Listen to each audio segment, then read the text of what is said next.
Everybody, let's get started. Welcome. I hope everybody enjoyed their break and their time off over Thanksgiving. We're a little short tonight, but that's okay. We'll get through this agenda. So, Elizabeth, would you like to start with check-in? Good afternoon, I'm Elizabeth Peterson. I'm a director at Island Coast FBA. I'm doing well. I have no time constraints, no elephants, but we do have a few people missing, and Jamie's gonna have to help me name them. So we're missing Jimmy Riley, Ken Nees, Kenny Bennett, Arlise Williams. And right now Tony is not here yet. That's right. Oh, no, Tony's not going to have done. Okay, and Tony. Jimmy, Ken, Penny, Arlise, and Tony. Okay.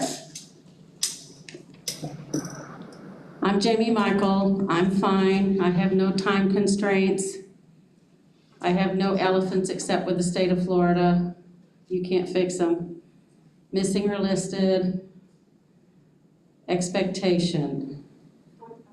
That's okay.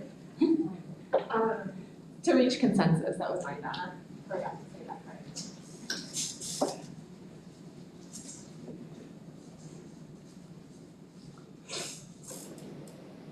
Expectation is that we work really hard, hear the data, and that we can reach some kind of consensus tonight. So let's reach consensus.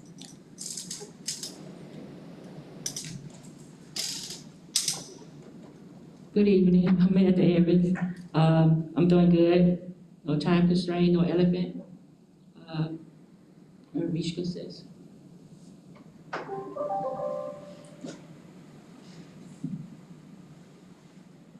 Well, good afternoon, everybody. Rafael Cruz, custodian at Tropez Elementary. Doing great. No time constraint. No elephant. Missing a minute. My expectation is to get done. Good afternoon, everyone. My name is Vivian Hawkins, Vice President of the Paraprofessionals. I'm doing fine, no time constraint, no elephant, and missing been noted, and expectation reach consensus. I'm Will Rothenberg. I'm doing well. My time constraint would be to leave on time. I got a new baby at home. No elephants missing. I think we also have Bonnie and Barbara Cedeno. I think that's it. And my expectation would be to reach consensus.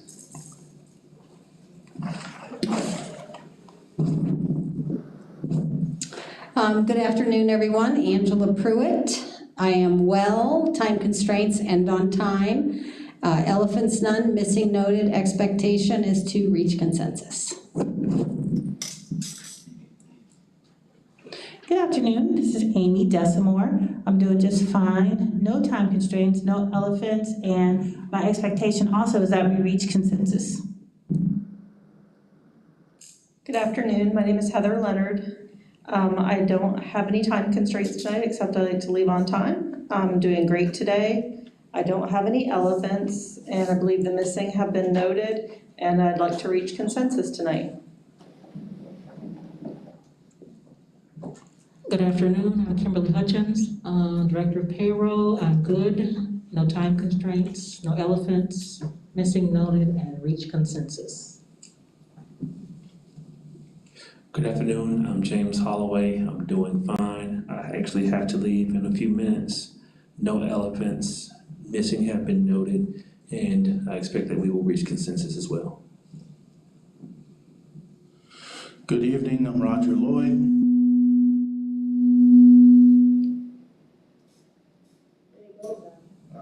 I'll say James broke it and he gave it to me. I'm doing very well. I'm hoping James takes me with him in a few minutes. Time constraint, 7:30. I do not have any elephants. missing has been noted, and I'd like to reach consensus tonight as well. My name is Candy Messenger. I am the Director of Food and Nutrition. I'm doing well, no time constraints, no elephants. Missing has been noted. My expectation is to reach a consensus.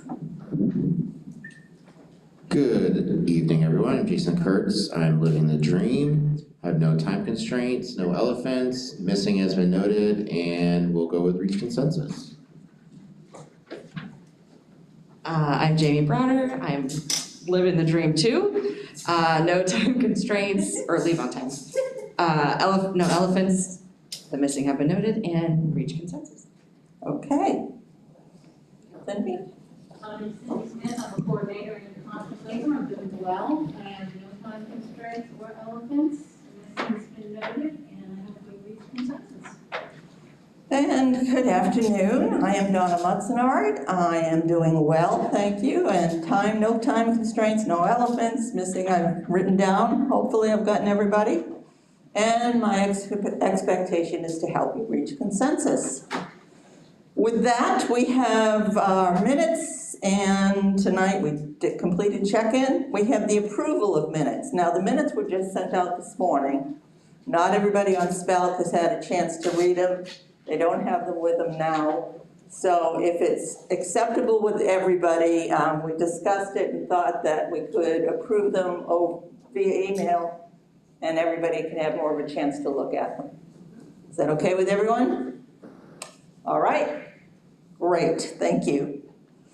So the first article is Article 10, then Article 5, then Article 6, then Article 12. So Article 10, compensation, where we left off last time. Do I have anybody who wants to add to story, or Angela?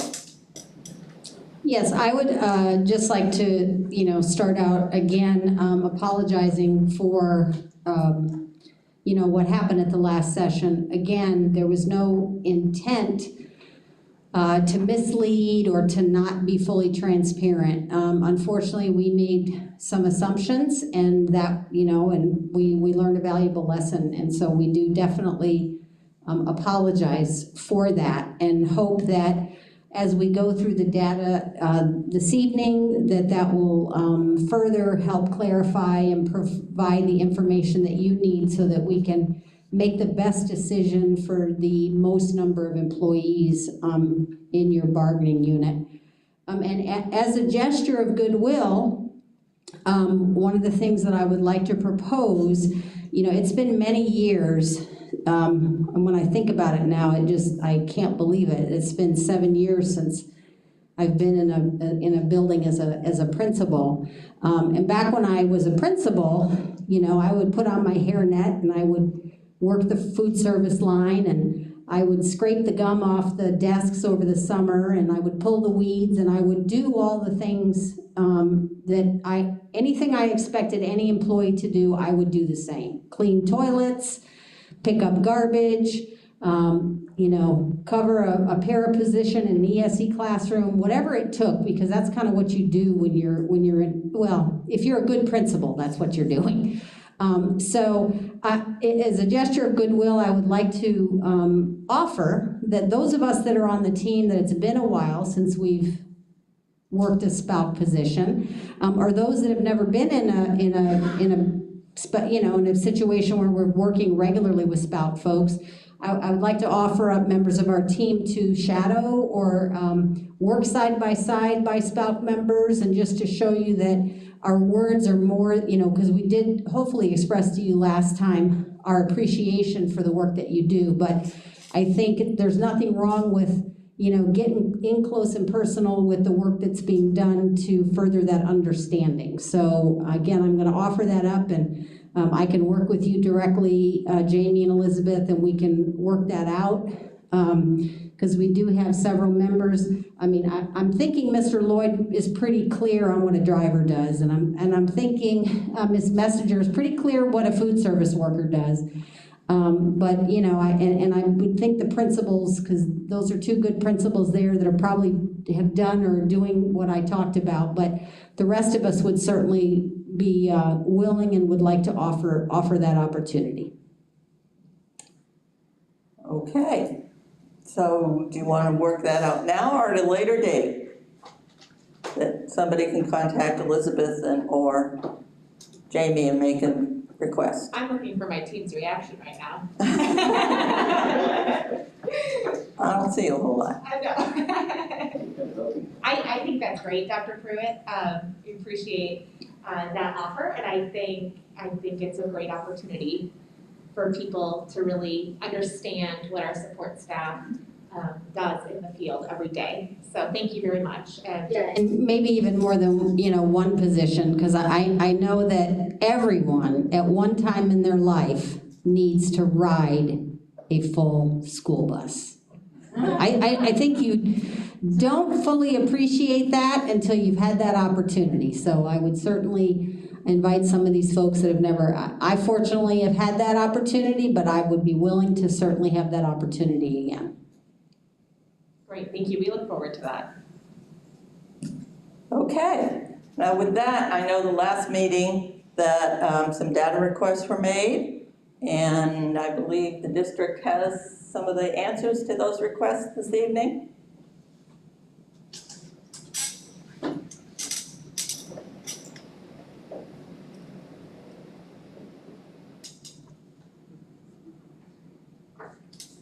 So Amy has. Yes, can you see that okay over there? Blow it up a little bit. With the light off. Yes.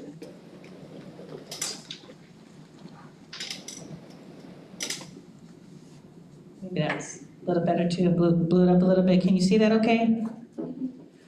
Okay, so wanted to go through some of these step by step. When we left it last time we were together, there were some ideas and information requests that you all have, and we have all that information for you again today, as well as just listing all of our assumptions, because as Dr. Pruitt said, I know I took that very personally last time, and I want to make sure that, we're always communicating clearly and really regret whatever miscommunication we had. So I want to make sure that we're clear today to hopefully bring us to all of our expectations, which was to reach consensus. So up at the top, you see the SPALC bargaining power, and that dollar amount related to that was $2,479,330.57, to be exact. That was our bargaining power. So now, right now, if we took the whole unit and gave that 2% increase for all, and as you see here, this note says effective February 1st or after, depending on when the ratification date is, but at the earliest February 1st, then that associated cost then would be this $1,167,190 that you see here, right? So that would leave for us then a target amount, or that is the amount of the bargaining authority that we have left, of $1,312,140. So with that, that's the amount that we have to work, the bonus that we were talking about the last time. So if you see that your total SPALC personnel, which as of today stood at 4,292 people, if each of those were to receive $300 and the associated Social Security cost with that, that is $1,386,101, which as you see is greater than the remaining authority that we had left. It's more than what we got. So then we move down to, okay, so what happens if we take the total SPALC personnel that were employed as of September 1st, and I believe it was either Elizabeth or Jamie that brought that up the last time. What about that? If we did that, that leaves us at 4,141 people, because there were 151 people that were hired in SPALC after September 1st. When we do that, we come to a total amount then of that bonus at the estimated, at the target amount of $300 per person. That gives us $1,337,335, which is still more than the authority that we had left.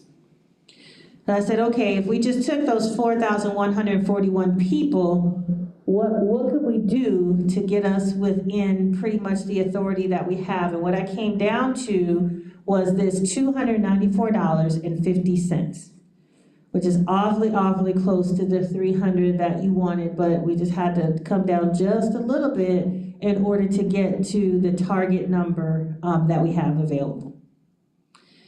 And then we had, okay, so what happens if we take only those people that were employed by September 1st, and also they had no board-approved leave anytime so far, during the year. That's 4,068 people, because you have 73 people that have been or still are on a board-approved leave sometime this school year. And that gets us pretty much to the target amount as well, $1,313,760. So, so these are the different options, and as you see, these two at the bottom here are what really get us to the target amount that where we really need to be. And then we just list the assumptions that we would be making down here, which would be minimal. This would be 2% increase across the board, effective February 1st or after, depending on, how fast the process goes with ratification and everything, but at the earliest February 1st. And depending on what option we may go with here drives what this assumption is here. It might be all SPALC employees employed by September 1st. It could be those also not on any board-approved leave, although there are some concerns, I believe, that we'll want to discuss about that today. And we're happy to talk about any other scenarios or any other examples that you may think of based on what we've seen here. But we wanted to clearly lay out the numbers, because when we left it also, we heard that, hey, we don't want to leave any money on the table, which of course we don't either. We have the authority, and we want to make sure that we expend it all on employees, because that's what it's there for. And so hopefully by viewing this kind of clearly lays out what we got, some of the options that we have, and then maybe it sparks some additional conversation about maybe something else we need to look at or consider. So I'm going to hand this over to Dr. Pruitt. Did you want to discuss a little bit of board-approved leave?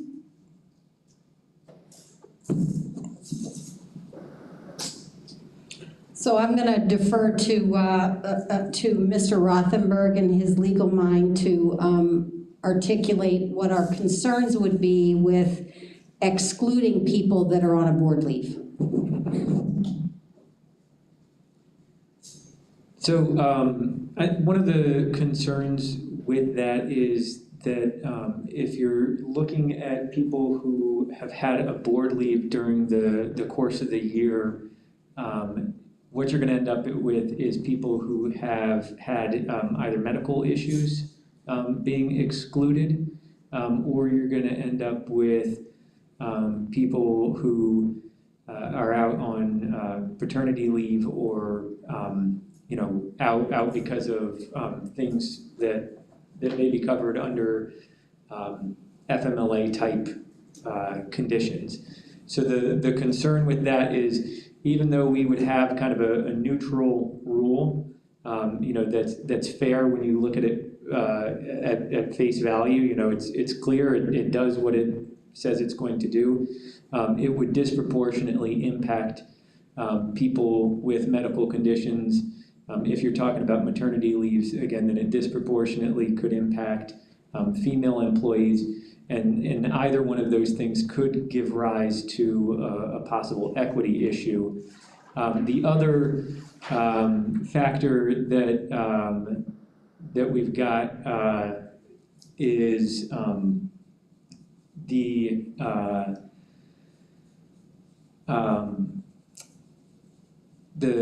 people that have been out for COVID this year. So it might be a higher number of people. I know that, at the start of the school year, there were people that had underlying medical conditions and have chosen to take that leave of absence rather than return to work. So it could also be a slightly greater number than it would be in a normal year. Yeah, and the other thing, and we discussed this in our pre-team meeting, is some of those people may only be gone for a short period of time. Maternity leave, if you're out for FMLA, it's 12 weeks. Some of those other people who have underlying medical conditions, it might be that they need to take a month or 2 months off.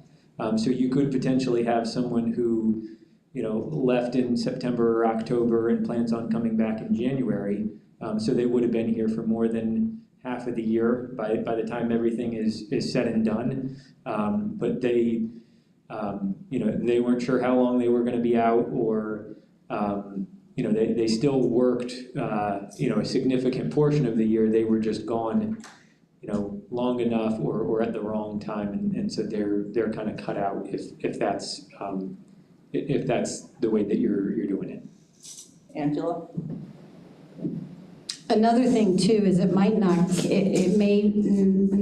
be equitable, because there might be people, because of their time with the district, they're not working either, but they just happen to have banked so many sick days, they're not on a board approved leave, but they're working. They're not working, just like some of these other people are not working, but just because they've been here longer, they just may be using sick time. And so again, really doing that in an equitable manner is very challenging, not to mention, the potential legal concerns. Okay, thank you. Jamie? So those folks that came back on 9/1 but decided to retire on 9/5, 9/10, would they get the bonus? Okay, so what about an employee that has worked all this time, they come back on January 9th, and they retire on January 15th, and we're not ratified yet?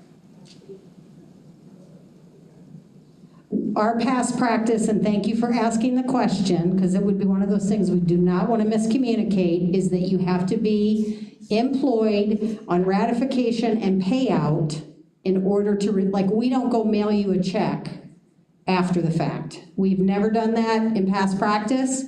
Thank you, that'd be an assumption that you would be employed on the date of ratification and the date of payout. Okay, thank you. Any other questions?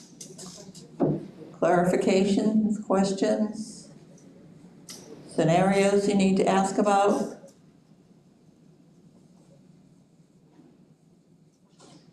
Okay. Jamie? I do have another question, because we're getting questions around, and this doesn't have to do with this particular thing, it's more of story, that the money we did not spend last year on overtime, why it's not being put in with this, why it's not being put in with this, and what else has the money been used for in order to meet the district's needs over the COVID period of the last 9 months? Well, I think Dr. Desamore can add some, but I'm just going to give you one piece, okay? And that is, for the months of April, May, and June, that's a 3-month period where normally our unemployment bill would be $6,000 to $8,000 for a 3-month period normally.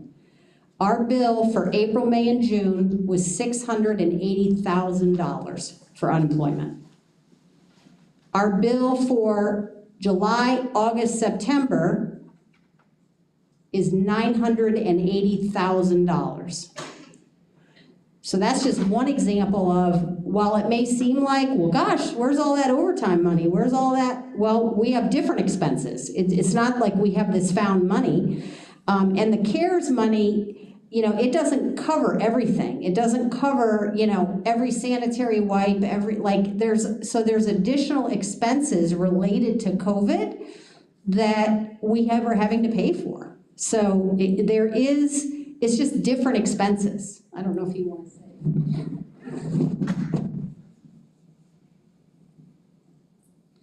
Yes, well, and I would say in answer to your question that essentially it is, because you said where's the money and why wasn't the money for unspent, thank you, unspent overtime in there?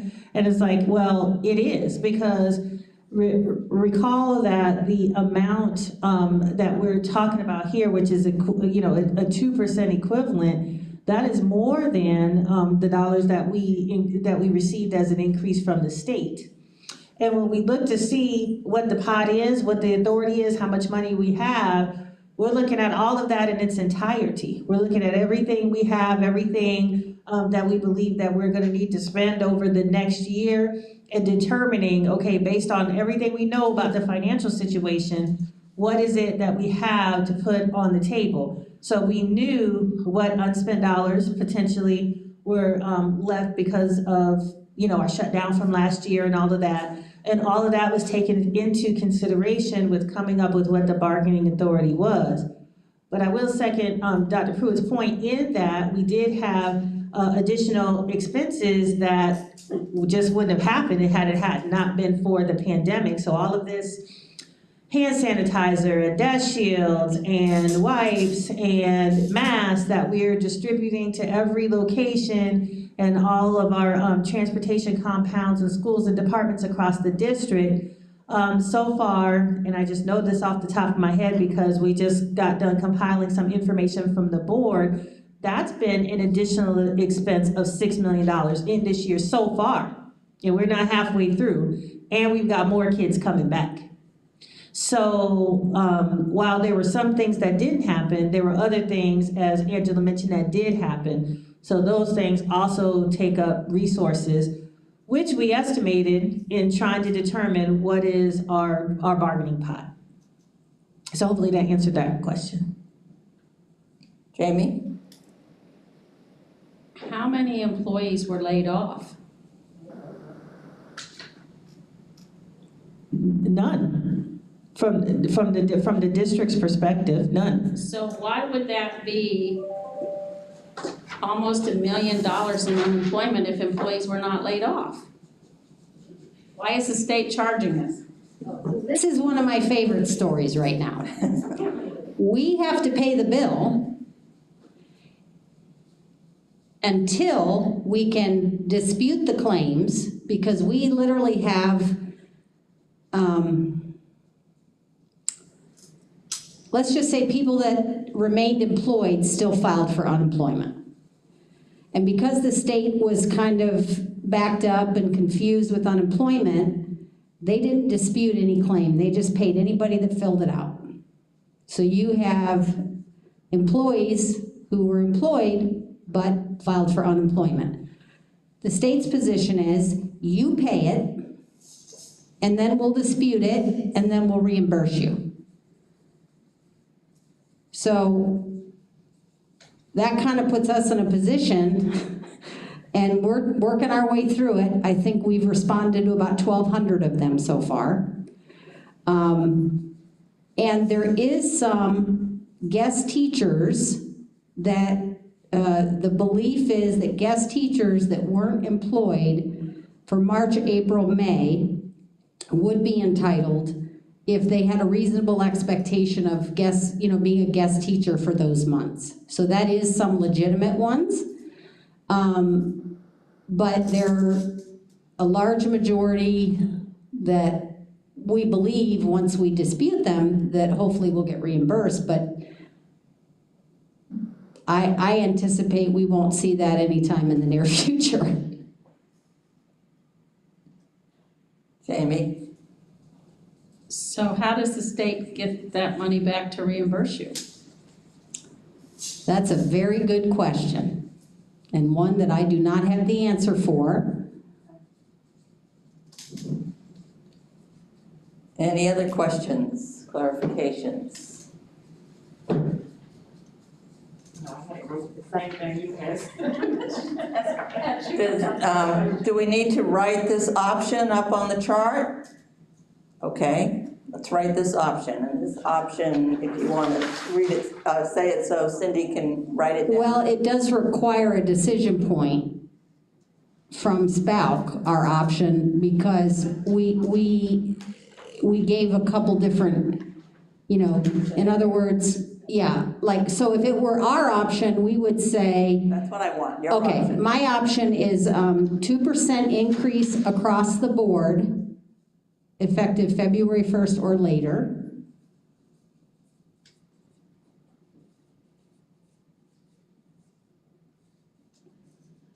And a SPALC bonus to be paid in the amount of $294.50 to all SPALC members employed on or before September 1st, 2020, and who remain employed on the date of ratification and payout.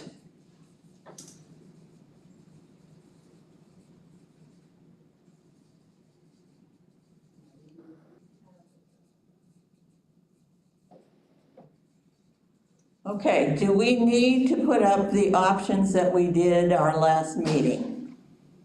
Let's caucus first. You want to caucus first? Sure. Yeah, we'll step out in the hallway. How long? 10 minutes. 10? Okay.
SPALC, do you have a caucus report for us? So we discussed the option. Nobody loved the option, but we do want to test it. I think there was more enthusiasm around the district shadowing in their schools or their class. And I did clarify that this is not the district trying to critique their ability or. Oh, no. Yeah, it's solely to learn what our support staff do every day. So all three of our bargaining unit members here would like to volunteer to have district employees come. So we're excited about that. So we'd like to test the option. Okay, I had posted the options from last time. Remember our interest, our employee retention, affordability, employee morale, clarity, and a livable wage.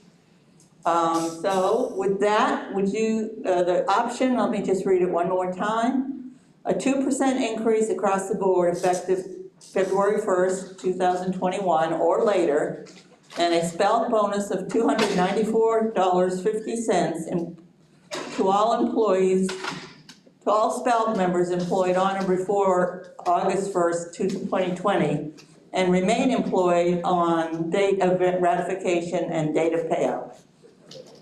Donna, can we just clarify that that will be SPALC bargaining unit members?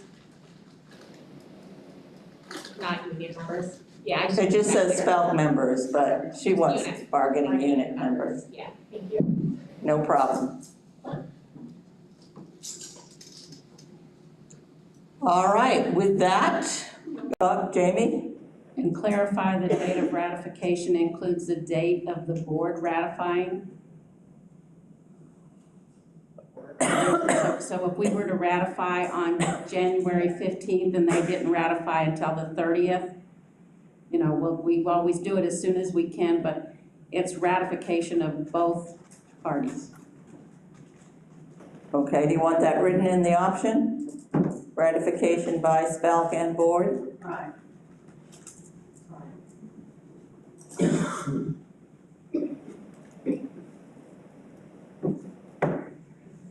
All right, with those additions to the option, we have been asked to test this option. So may I see thumbs, please, for this option? It looks like we have come to consensus. Yay! Yay! We met the expectations. Okay, we can go home.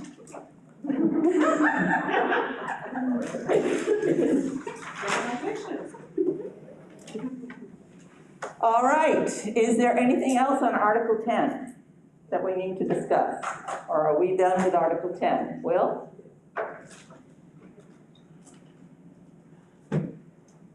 So I shared this with SPALC Labor Management and don't need to get too far in the details, but we were looking at some of the language in I think it's 10.03 around incentives and bonuses, and so we'd like to just be able to do a little bit of housekeeping there. There's a few different state incentive programs that are not specifically mentioned in the contract that we'd like to include in there to kind of advertise the fact that any public employee who adopts a foster care child is able to receive some money from the state for that, and a few other things that are written into statute. So I don't know that we need to go through and list each one of those one by one. Again, they're already in statute. It would just be about making those a little bit more conspicuous. All right, do we need to create an option, or are you okay with just agreeing to add whatever statutes need to be added?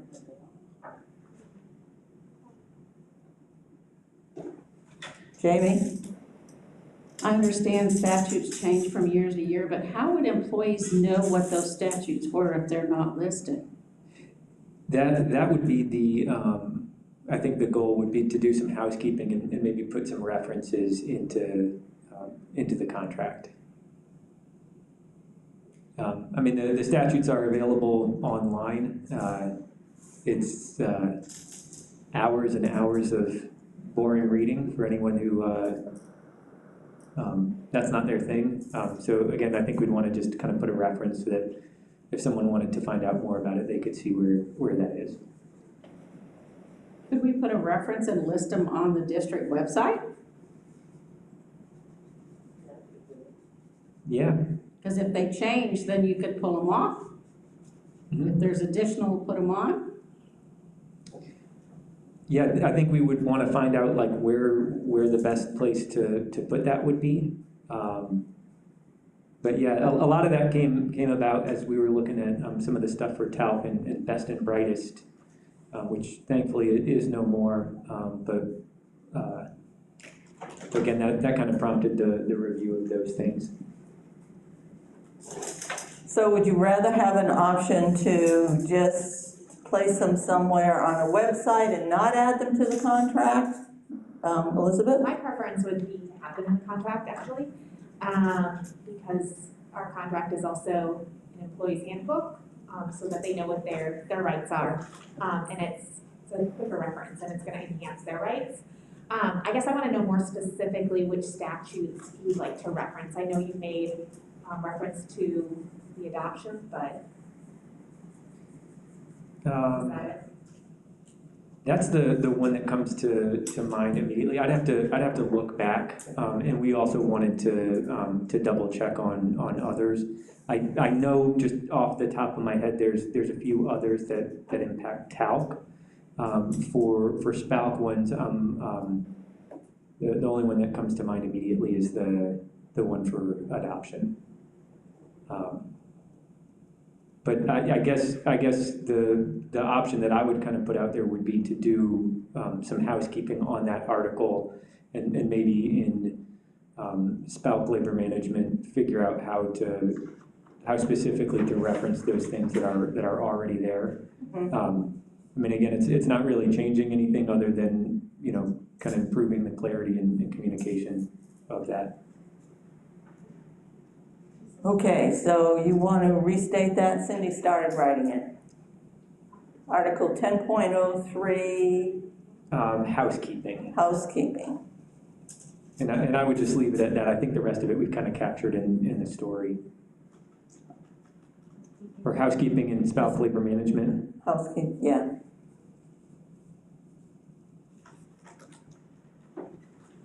Okay, anything else in Article 10, or do we just need to look at this option? Okay, want to test this option? To do some housekeeping in Article 10.03 regarding state statutes and bring it to SPALC labor management. Elizabeth. For a little clarification, I'm Sure. probably maybe the only one who's seeking clarification on this, but I think it's great that we want to put this in a contract, but how is adopting a child and what the state pays to the employee, like an employment issue? Or, do you know what I'm saying? Yeah. It's not the school budget. So I in terms of like the budget stuff and that kind of stuff, I don't know that I'm the right person to respond to that. I do know, however, again, when we started looking at it with Best and Brightest, there's earnings codes set up for each of those, and so it would allow us to look at making sure that each of those is referenced, since it does involve the district kind of cutting the check to the person as the public employer. I'm not sure, again, how often that happens. That might be something that Kim would be able to answer. And I'm not sure, again, how many people are rushing out to adopt just because the state's going to give you, a couple $1,000s. But I think for the people that are, considering it, it's something at least to make people aware of. Is that enough, or Yes, do you want? thank you. Okay. All right. So back to the option. Everybody who can support this option, may I see thumbs, please? Raphael? Thank you. All right, we are good. And there's nothing else in Article 10. Okay, moving on. The next article on the agenda was Article 5, General Employment Practices, Proposed Language.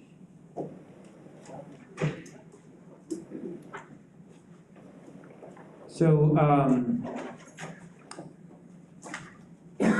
I was out, however, my understanding is that at SPALC, Labor Management maybe, we shared some proposed language around assignment of duties and trying to clean up some of the language around job descriptions. I know we presented similar language to TALC, and so I'll put that up. And the same with some of the language in Article 6.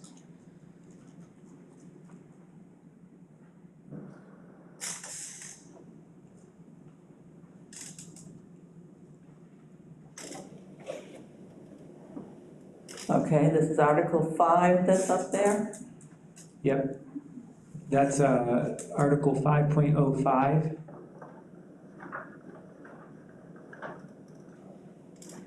And again, we started with the SPALC language. You guys have probably heard me say this several times before. I think SPALC contract has a lot of good language, and so we borrowed from that to provide kind of language that TALC could use as well.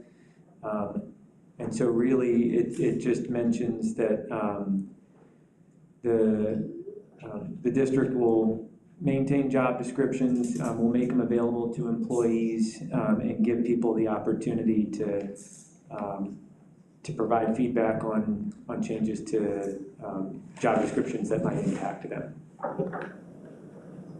Most of which, again, is already referenced in the SPALC contract. Any questions on this proposed language?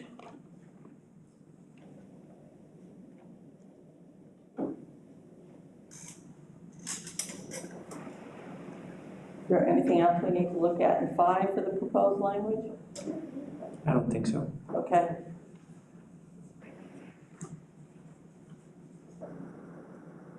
So if there are no other questions, clarifications, or concerns, can we see if we can reach consensus on the proposed language for Article 5?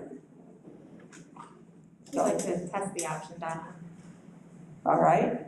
Can I see thumbs, please, if you are okay with this proposed language? All right, we are good. Moving on to Article 6, and you said you had worked on that as well in labor management? Yes. So again, I think some of this language we already had in place in other contracts, but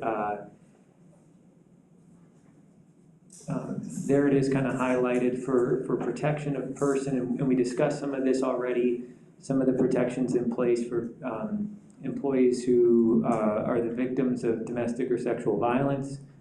Some protections in place for nursing mothers. I think that's language that TALC got into their contract a year ago, which says that nursing mothers will have certain protections under the law in order to make sure that they have a secluded place other than a bathroom to pump or do whatever it is that they need to do.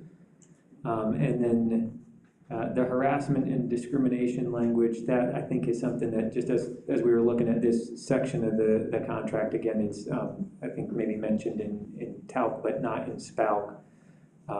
There's other language about non-discrimination, but I don't think anything that says specifically that people are to be protected from that. I think it just says that people can be disciplined if they're not, if they're harassing or discriminating, so. Anything in addition on that, Elizabeth? I just want to add that my team and I went through the proposed language, and we appreciate the district wanting to add this protection for our employees because it really only benefits us. I've been told that administrators have been accommodating when a request has arisen. But we appreciate it being in the contract. Okay, great. So is this all the proposed language for 5? Or Yes, is there more? Okay. this is 6. 6, I mean, sorry. Is that it? There is one other one for 6. Okay, go ahead. So the other one for 6, and we already had consensus around this, but just to share some, on October 12th, we had the consensus around some of the alcohol, tobacco, and drug-free workplace language.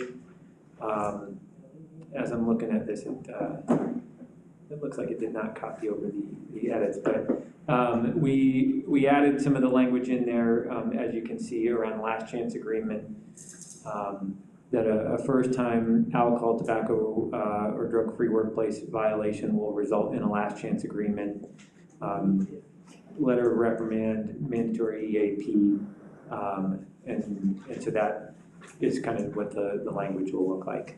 But again, we already had consensus on that in October, so. Right. All right, so can we test unless you have any questions or clarifications on any of this new language? Jamie? I have a comment on the harassment or discrimination. I really like that line at the end. Employees who feel they've been harassed or discriminated against are encouraged to submit a complaint in compliance with board policy. We call it an incident statement, and we've had folks that have filed an incident statement, and then they felt like their administrator had kind of come back at them, why are you filing this? We don't need this at our school, you know, it's not necessary, I'll take care of it, and it just puts it in black and white paper that they have filed a complaint, and we tell them, keep a copy yourself. Okay, anything else? All right, are we ready to test for proposed language on Article 6? Thumbs, please. Thank you. All right, we are good. Article 6. Now comes the fun article, Article 12, leaves. Yay!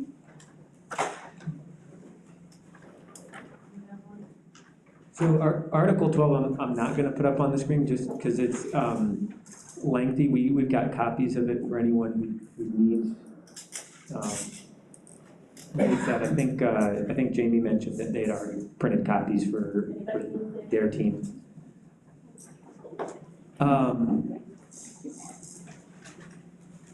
So just to give a little bit of the background, because I think this is something that's kind of been a long time in the making.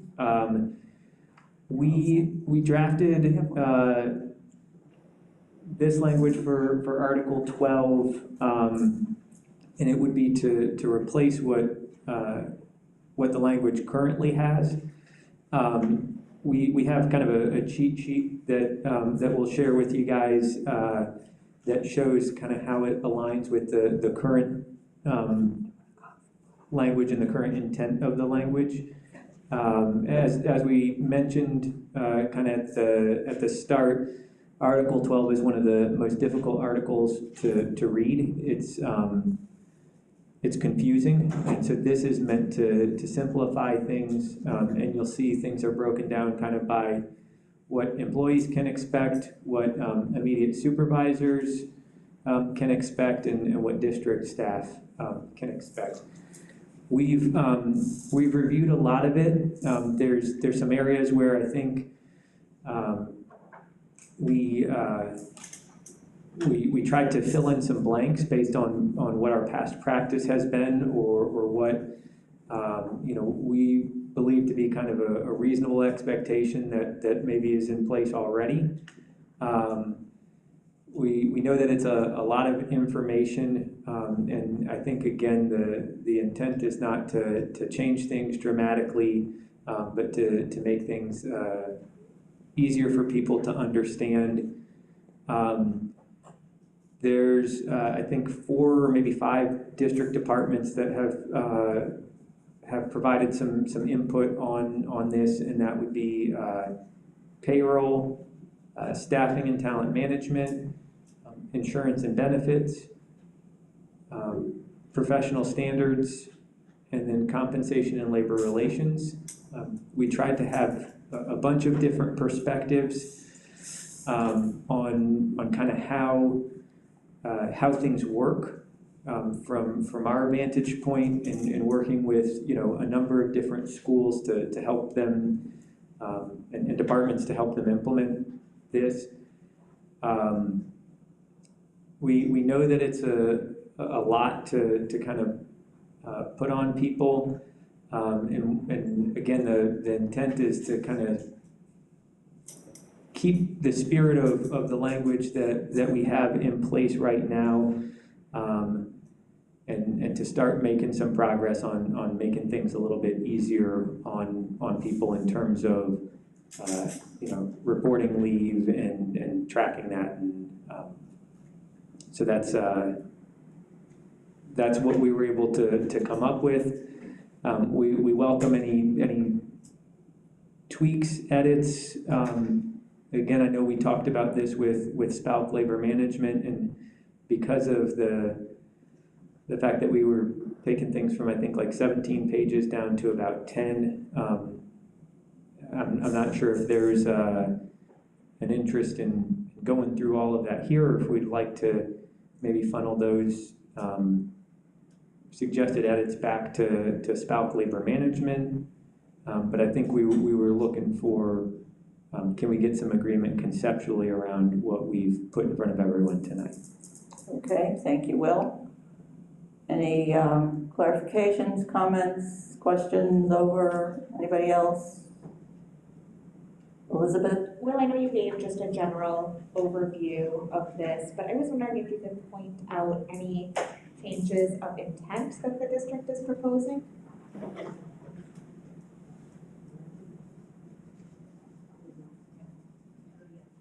You said any difference in intent? Yes, anything the district is proposing, any change of intent?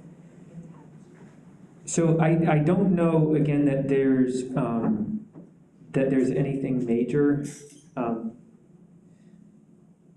I think there's some places where, if you tried to look at the current contract language, you end up kind of going in circles, because if you read just one line, it says one thing, but if you read the whole thing, it says something different, and if you read it in a different order, then it looks a little bit different from that. I would say a couple of the biggest things, and some of these came up in discussion about some of this earlier today, is I think while there's an expectation that everyone show up to work, and not be absent unless there's a reason, and not use leave unless they need to use it, I think at the same time, and we captured this under some of the immediate supervisor language, there's an expectation, and I think most supervisors live up to this, that you should honor good faith requests. That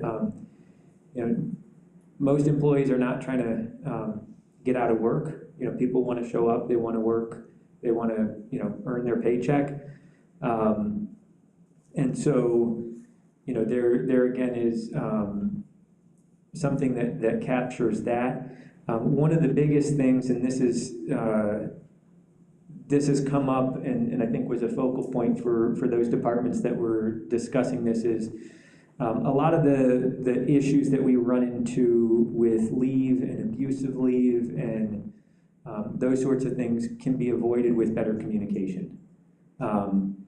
If you've got a good relationship with your immediate supervisor, they're going to know, what's going on with you. I know there are principals that, every quarter sit down and meet with people who have more than a certain number of absences, just to touch base with them and to say, hey, I noticed that you've been missing, a lot of work lately. Is everything all right? they're not starting with discipline. That's not their overall intent. It's to check in and make sure that the person is, okay and that they're being supported. In some instances, you do have those one or two people who try and find ways around the rules or try and take advantage of the situation. Again, my experience has been that when you lay things out in a clear manner, the people that are properly motivated, they get you the doctor's note that you ask for. And it doesn't need to be something that you ask for every single time, but if people know what the expectations are, they try and do it. I think people get frustrated when, I went to the doctor and now a week later I'm being asked to go back and get a note, and so I got to take time off. And some doctors' offices charge you to fill out a form, and there's all that back and forth that I know we have tried to avoid as we've helped people, especially this year, navigate some of the different leave that's out there, whether it's FMLA or whether they're requesting ADA accommodations. There's a lot of that stuff that it doesn't always start in one place, and it doesn't always follow the same path. And so you might not know that FMLA is the right thing for you, or you might submit a workers' comp and they say there's a pre-existing condition, or you didn't injure yourself on the job, and so that's not the right way to get the support that you need. And so again, it's just about trying to make all of that available to people up front so that they know what the expectations are. Okay, anything else? Jamie? So there is one big change. Number 5, well, there's actually 2. Sick leave may be used in half-day increments. That's what TALC's contract is. Ours is you can use an hour and then a quarter of an hour after that. I've always been upset with teachers, especially they've got cancer and they can leave 30 minutes early, but they have to take a half a day off in order to go get cancer treatment. So this would cause a hardship on the employees in the district to only be able to take a half a day off instead of being able to I had to go through therapy for my shoulder one time, and I had to leave school 30 minutes early to make it to the appointment. So the school didn't lose a whole lot because I just took an hour off, had transport time to get there. I think that's gonna cause a bigger hardship on the district to have to make someone, because I'm not gonna stay and work if I'm not getting paid for that half a day, even if I only took an hour off. And the other part that I found is rationale or reasoning. Right now, the contract says if you're 3 days or more, then you have to have a doctor's note. This sounds like every time you're out, you need to bring a note. And I've been absent with a migraine that only lasted 1 day and was back the next day. If I was out 3 days, I was out to see the doctor the second day, so I had the note. That wouldn't have bothered me. But sometimes it's allergies and, whatever it is, but to have a note every time is gonna be an issue. Especially with support and having a copay, it's an issue.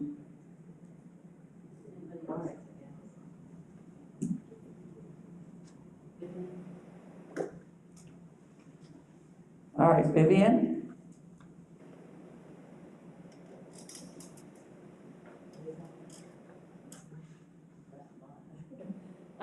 Yeah, I'm with Jamie on that. There's doctor's notes, especially with a paraprofessional, can be very, very trying. What if someone get in a car accident and they got to go to chiropractor, they got to go to the physical therapy, they got to go here, they got to go there, they got to come back with a note. What if they're taking care of their elderly parents and the parent gets sick? They gotta take the parent to the doctor because they have nobody else to do it. They gotta come back with a note. Okay, I mean, it's a lot of stuff to think about. And it is, they need to take that half a day, I mean, they don't work all day, but they taking a half an hour. Or maybe an hour, like Jamie said, it takes, you have to get there.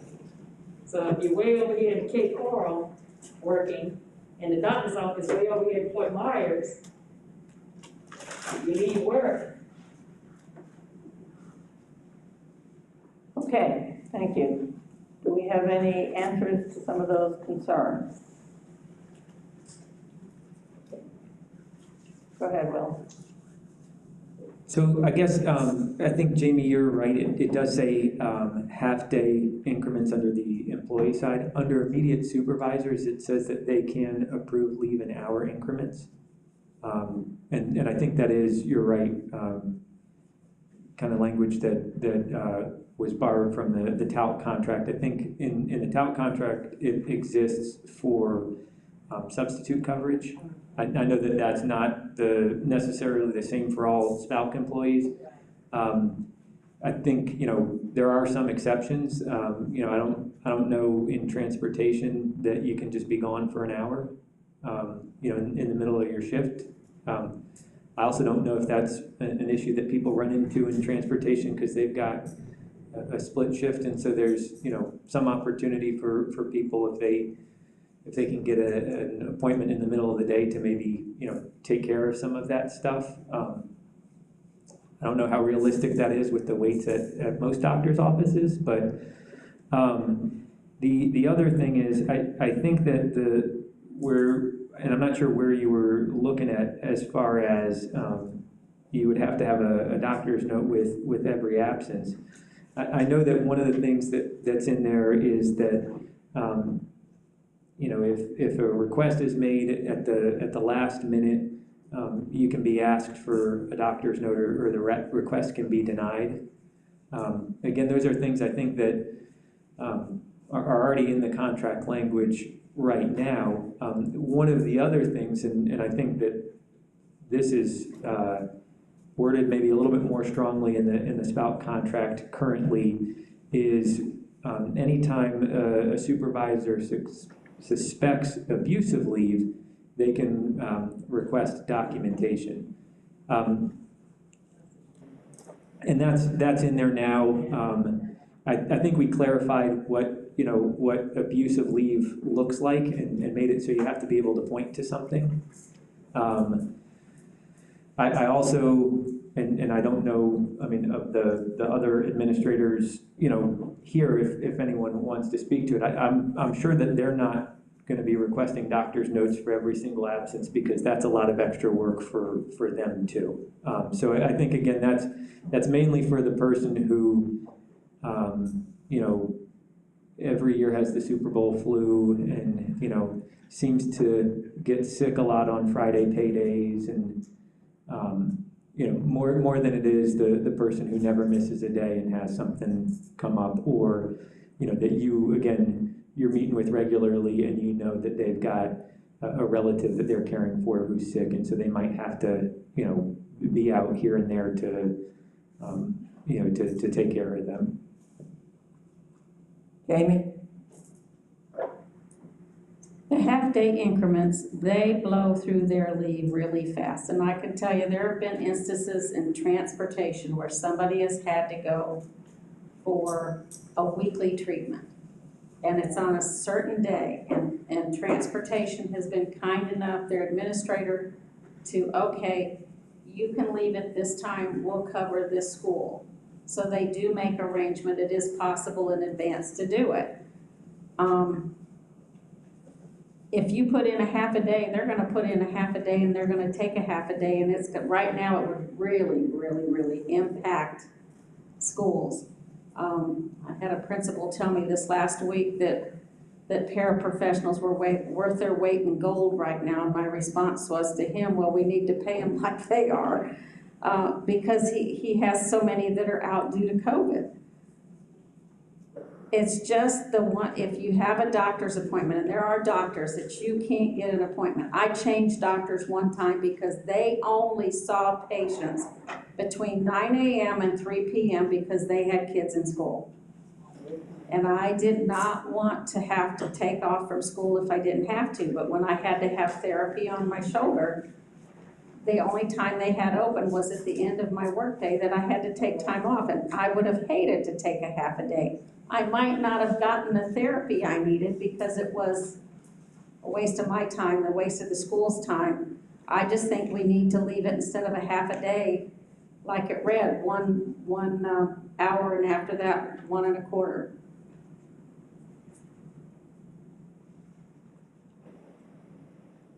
So exactly where in the article is that language that says half day? 12.03, 1 hour.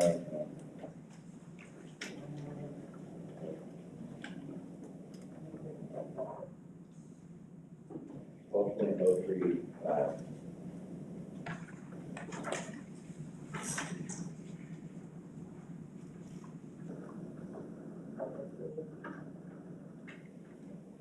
See that, Jamie? Yeah, it's five, and then, There's a principle that denies requests, and we have to appeal it. And I get the supporting documentation. I do get that, not on sick leave, because if you're sick, you're calling in, you're not gonna be able to give 24 hours notice if at 3 a.m. you get up throwing up. But if it's 5 days in advance to go to a wedding, or 3 days in advance to go to a funeral, you'll be able to bring that stuff back. There are things you can bring back to prove it.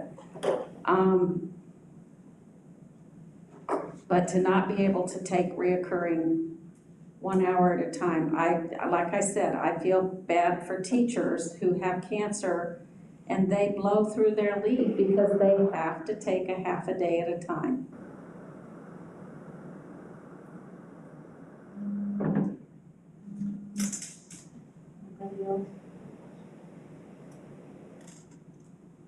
Go ahead. My question is more for Mr. Lloyd. Is there a problem with transportation with your employees requesting 1 hour at a time and doesn't provide parking? No, there really isn't an issue with that. In all honesty, that works to our benefit. What we will do, like in the afternoon, they'll come in. There are times where we ask, hey, can you just do your first run? We just need you to pick up those kids, drop the high school kids off. We'll cover your second run. So we do routinely have people that only take an hour and 45 minutes, 2 hours off. So we have the options of all day, AM, PM, or partial based on that. So we usually, like in the morning, if they have done something, they can do the first run for us.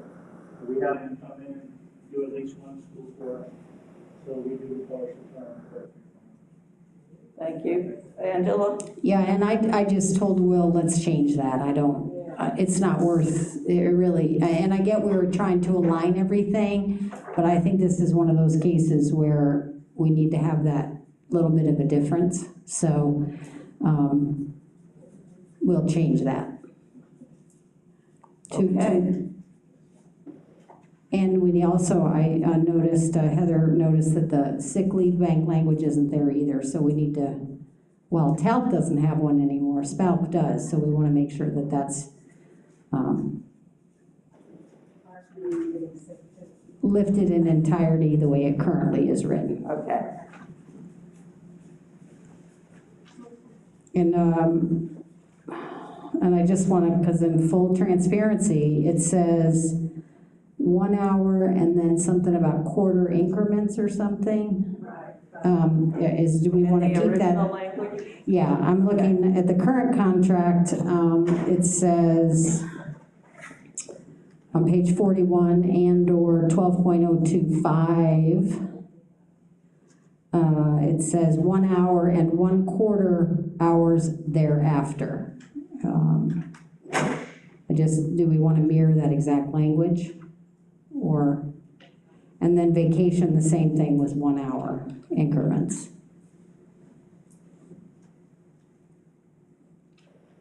Okay, so we have agreed to make some changes based on the questions and concerns raised. Anything else?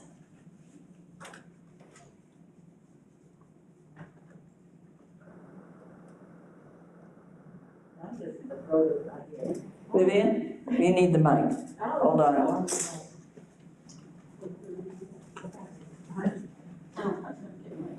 Vacation was 30 minutes, so we'll make sure that we'll just mirror the current the way it is. So Vivian?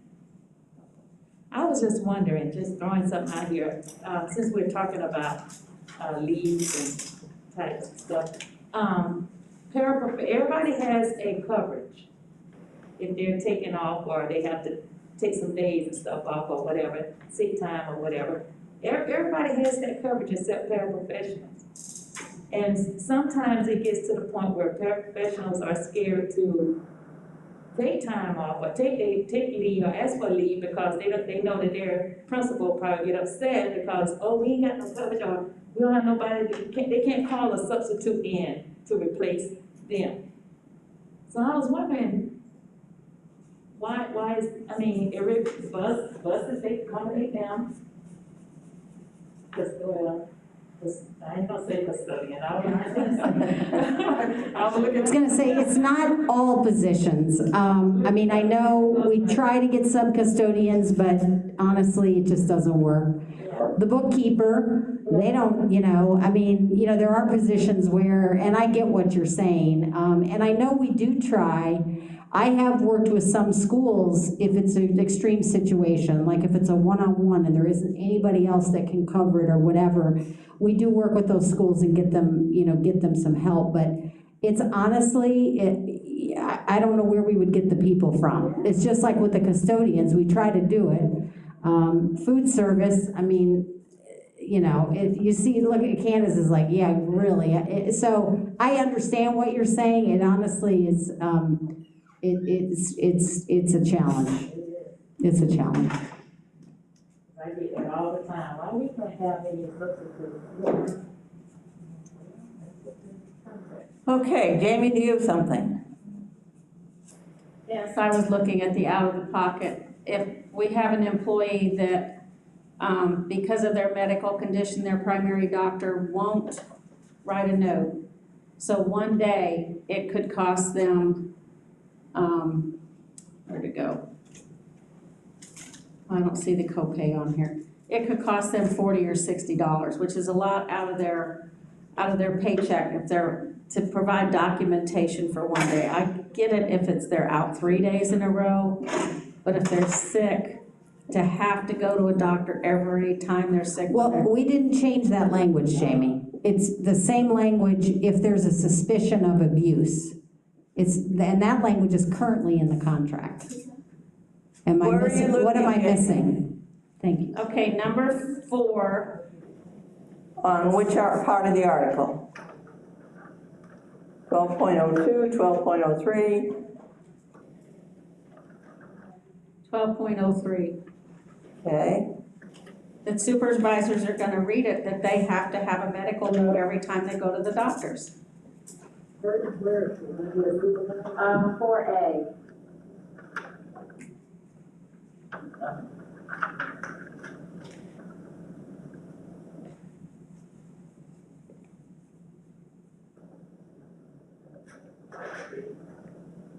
Right. So in the current contract, if you look at,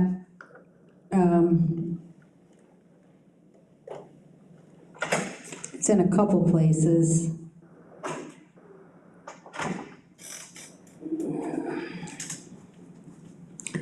Because it's the same language.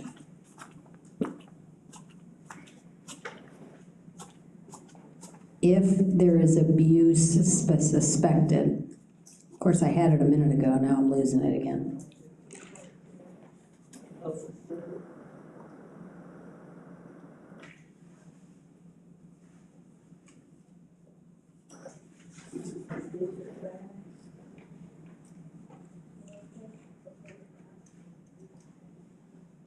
No, I know, but it's somewhere else.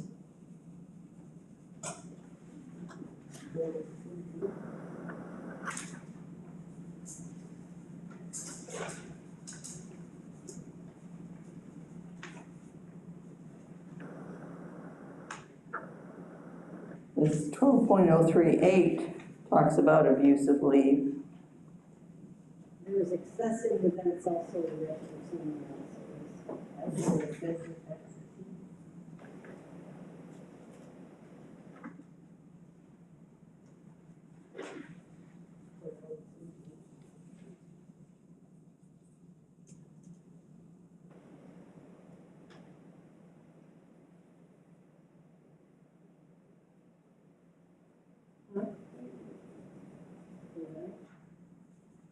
Five C on page 41 is one place. Yeah, there it is. Thank you. Conditions of sick leave. Abuse of sick leave. In the case of suspected sick leave abuse, the superintendent may require a medical provider statement verifying illness. And in the new one, it says, it's not required by the employee, but may be requested in the event that an immediate supervisor suspects abuse of leave, or if the absence may result in a disruption to the education environment or work site. Jamie? In the past, when there has been suspecting of abuse, it was required that the immediate supervisor give them written notice that any future occurrences will require a doctor's note. It's hard to get a doctor's note after you've been homesick and you come back and you didn't go see the doctor. I mean, it's like a setup. You've been home, you didn't know, you didn't go to the doctors, you didn't spend your $60 or $40, and there's no way you can get that note, so it's a catch-22 for the person. They need to know in advance in writing that you know, they suspect they're abusing their sick leave. It has to have some conversations with the immediate supervisor before it occurs, not after the incident. Go ahead. Again, I'm not, I agree that that is normally the practice, but that's not how your current contract reads. So I think it's a matter of making sure that our, you know, and I'm sorry to be eating, my blood sugar took a dive. I had to eat something quick because I was, so I'm open to suggestions. I'm just saying the language is the same language. I think it's just being presented in a different way. So I'm open to,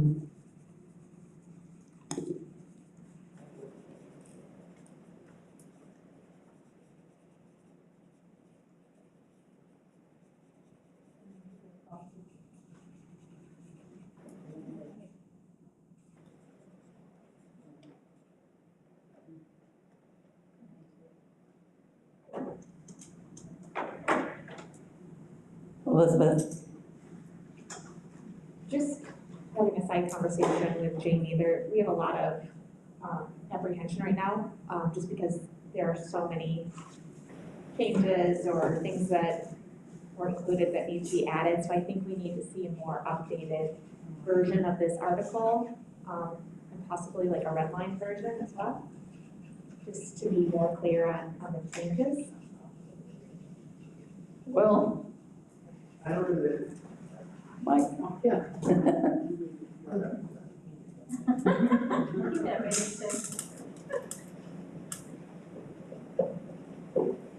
I don't know that honestly a red line version would be helpful because of how difficult to read the current contract language is. I think, like I mentioned, we can give you kind of that cheat sheet kind of guide to find, you know, where we reference different things, and so it makes it easier to compare. But as far as the like what's new and what you know, what's being, you know, strike through and changing the order of the words and that kind of stuff, I think honestly that would probably make it more difficult to read, but we can definitely provide that. And again, I think kind of to Jamie's point, we're not trying to change things. I think most administrators, there's certain best practices that are in place. Like I mentioned, I think there's some people that meet, quarterly with people to touch base and see how they're doing, and they do that across the board. Whether it's someone who they suspect is abusing leave or not. If you're using leave, at a rate quicker than you're accruing it, they want to touch base with you. They want to make sure that you're all right, and then that's all that conversation is. And if you're one of the people that that is abusing it, then they deal with that on a case-by-case basis too. So I don't think that's going to change, and I think honestly this will support that, and we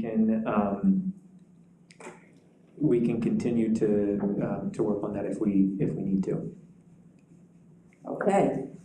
Do you want to bring this back at another meeting? Okay.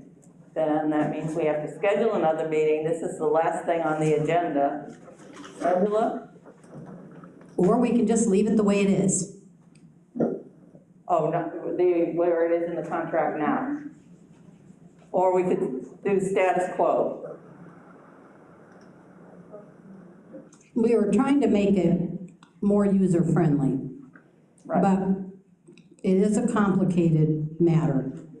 I would rather we can take our time over the coming months, look at it, take it piece by piece to make sure everybody, I don't want to rush something through, but I also don't want to hold up ratification of this important contract. So that would be, my option would be status quo. Okay, so we have a status quo option, and I saw some heads nodding over here. Elizabeth? We're in agreement with that. I don't know if Okay. we need to vote on it, but. So the option for Article 12 is status quo at this time. Can we see thumbs on that? All right, Amanda? Thank you. All right, we are good. So, if we have no other articles except maybe duration to do. So, I think Jamie had a duration option she wanted to present. okay. Jamie?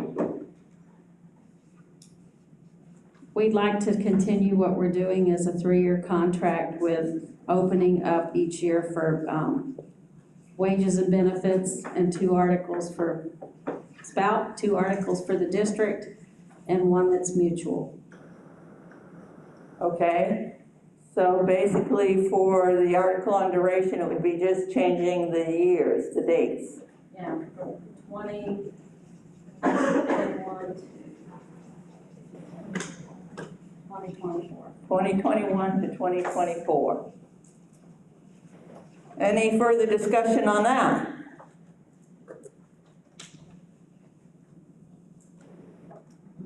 All right, so we have an option on duration to continue the same language that's in there now, just changing the dates to 2021 to 2024.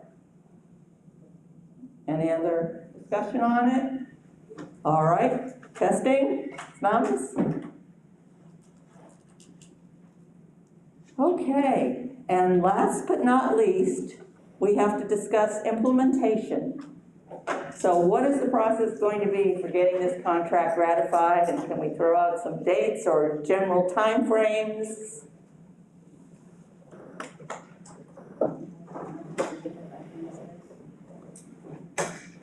Elizabeth? Yeah, so I'll speak to ratification on our side. Okay. We have actually applied for a waiver from PERC so we can facilitate our vote electronically.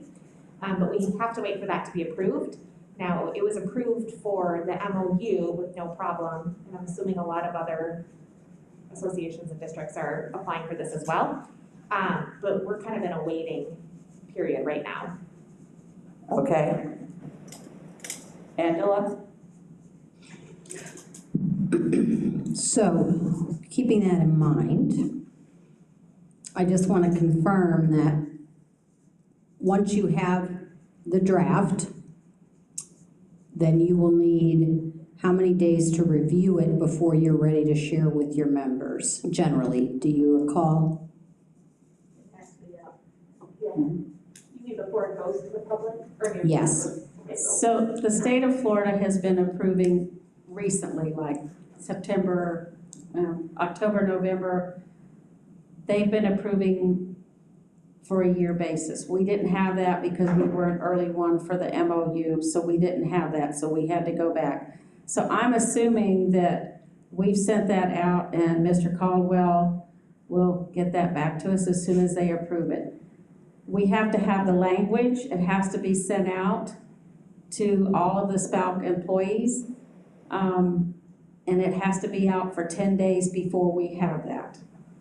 So I could see if they approve it before, because we're 2 weeks before winter break, I'm hoping we get it back from the state by the time we leave.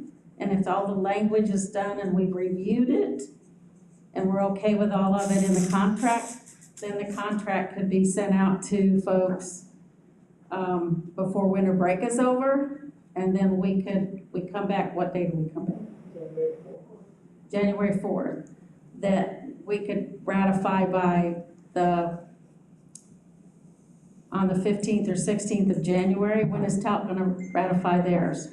We haven't gotten to that part yet. Okay, so I don't know if we're using Carolyn Hutto for ratification. I don't know if she'll be able to do both of them at the same time or if we'll have to have separate days.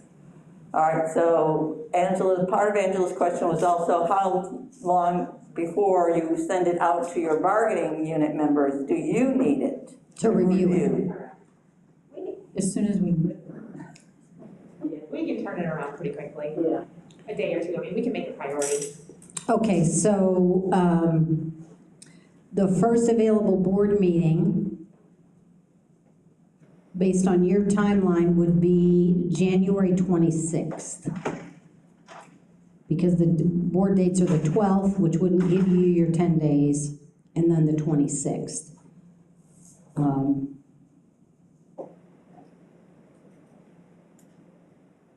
So I need 5 minutes to confer with my team. Okay. Not really a caucus, but just for us to talk about a timeline. Okay. Okay? Yep, 5 minutes.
I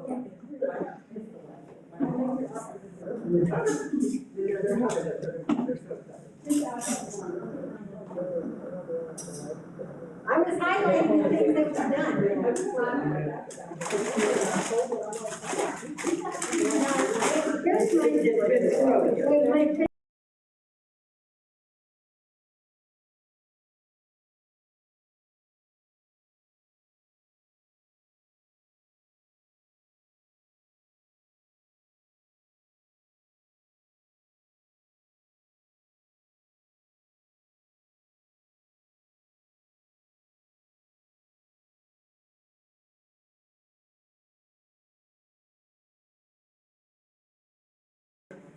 Angela. So we are happy to report that we can do the effective of February 1st. And what that translates to is you'll see it in your February 26th paycheck, because remember, we're payment in arrears. So if February 1st is the effective date, then you'll get paid on 2/26 for that, because you remember we're 2 weeks behind. So that's what, just full transparency about what I'm saying. 2/26 paycheck for your February 1st implementation. Okay. Any questions or concerns? Clarifications? I think that was pretty clear. Provided we make the January 26th board meeting. I just want to say if there's any hiccups on that side, it could delay it, but And PERC approves the. yeah. Providing we get Right. what we think is going to happen, then we can do that. Okay. Do we need to talk about anything else? Well, congratulations, everybody. You just completed a contract. And with that, I'd like to do a quick checkout tonight, because we have people who have never done this before on the team. Although I think all of SPALC people have done this before, but we're missing a few. I would like you to rank the process, the interest-based process, on a 1 being lowest, 5 being highest. Will? 5. Angela? 5. 5, 5, 5. Oh, here are some newbies here. 5, 5, and 5. All right. Vivian? 5. 10. All right, Raphael. Amanda? 5. Jamie? 5. Elizabeth? 5. All right. Nice job, everyone. And you get home early, Dad. Yeah.